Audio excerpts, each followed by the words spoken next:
বাংলাদেশ একটি মুসলিম প্রধান দেশ। তারই ধারাবাহিকতায় প্রতি বছর শীতের মৌসুমে অনুষ্ঠিত হয়ে থাকে ওয়াজ মাহফিল। এই ওয়াজকে কেন্দ্র করে ধর্মপ্রাণ মুসলিমদের মধ্যে এক আনন্দ কাজ করে।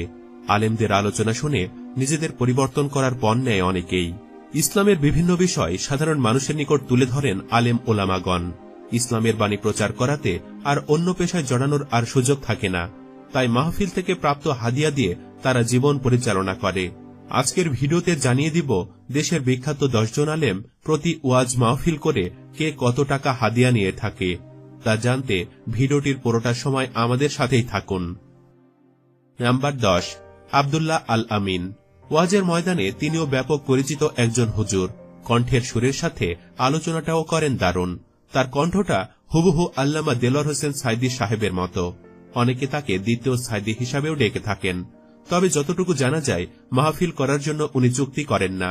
মাহফিল কর্তৃপক্ষ যে হাদিয়া দেন সেটা নিয়ে সন্তুষ্ট থাকেন। তবে সাধারণত হাদিয়া হিসাবে তাকে দেওয়া হয় 50 থেকে 60,000 টাকা। নাম্বার 9, মাওলানা হাফিজুর রহমান সিদ্দিকী।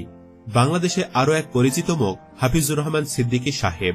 ওয়াজের ময়দানেও তিনি পরিচিত, তবে কিছু কাজ তাকে সমালোচিত করে দিয়েছে। তার দাম্ভিক কথাবার্তা মানুষের কাছে তার গ্রহণযোগ্যতা কমিয়ে দিয়েছে। তবে ওয়াজের ময়দান তিনি দাপিয়ে বেড়াচ্ছেন, সঠিক জানা যায়নি। তবে শোনা যায় তিনি নাকি চুক্তি করে বয়ান করেন। প্রতি ওয়াজের জন্য তাকে 70 থেকে 80,000 টাকা দিতে হয়। নাম্বার 8, আল্লামা তারিক মুনোয়ার। যখন ফেসবুক, ইউটিউব কিংবা কোনো সামাজিক যোগাযোগ মাধ্যম ছিল না, তখনও সারা দেশের মানুষের কাছে পরিচিতি পেয়েছিলেন তারিক মুনোয়ার। এছাড়াও মাওলানা তারিক মুনোয়ার বাংলাদেশের একজন আন্তর্জাতিক ইসলামিক বক্তা। তিনি বিভিন্ন দেশে ওয়াজ করে আসছেন। তিনি আরবি, উর্দু, ইংরেজি ভাষায় ওয়াজ করতে পারেন। তার ওয়াজ শুনে অনেকেই মুসলমান হয়েছেন, তার প্রমাণ তার ওয়াজ থেকেই পাওয়া যায়। এমনকি আল্লামা সাইদী সাহেব তার কোনো এক ওয়াজে বলেছিলেন, আমার পর কেউ যদি আন্তর্জাতিক বক্তার স্বীকৃতি পান তাহলে তারেক মনোয়ারই পাবে। পেয়েছেনও তাই। আল্লামা তারিক মনোয়ারকে মাহফিল প্রতি হাদিয়া দেওয়া হয় 70 থেকে 80,000 টাকা। নাম্বার 7, আব্দুল হাই মোহাম্মদ সাইফুল্লাহ। বর্তমান সময়ে তিনিও একজন আলোচিত ইসলামিক ব্যক্তিত্ব। তিনি রাষ্ট্রপতির কাছ থেকে স্বর্ণ পদকপ্রাপ্ত একজন মেধাবী ছাত্র। তিনি 3 বার তেলাওয়াতুল কোরআন প্রতিযোগিতায় স্বর্ণ পদক পেয়েছেন। এছাড়া বাংলাদেশ ইসলামিক ইউনিভার্সিটির বিতর্ক প্রতিযোগীদের মধ্যে অন্যতম হিসাবে শ্রেষ্ঠ প্রতিযোগী হওয়ার কীর্তিত্ব অর্জন করেন।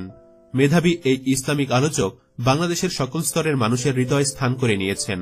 তার সুন্দর সাবলীল আলোচনায় হাজার হাজার মানুষ ইসলামের সঠিক জ্ঞান অর্জন করে প্রকৃতভাবে ইসলাম পালন করছে। তিনি তরুণদের আইডল, সুশিক্ষায় শিক্ষিত তরুণ বক্তা ও ইসলামিক স্কলার। তিনি খ্যাতনামা ইসলামিক স্কলার মরহুম খন্দকার